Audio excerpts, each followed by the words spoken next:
এইখানি তোর কবর হবে।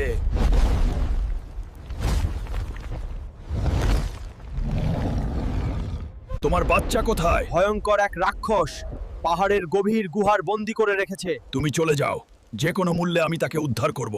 আমাকে নাগরাজের বাচ্চাকে উদ্ধার করতেই হবে।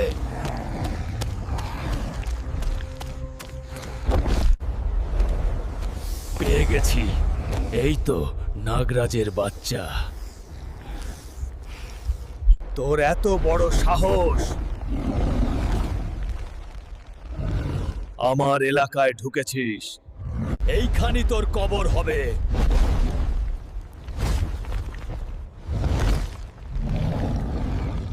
বন্ধুরাই, লাইক, কমেন্ট, শেয়ার আর সাবস্ক্রাইব করে আমাকে উৎসাহ দাও।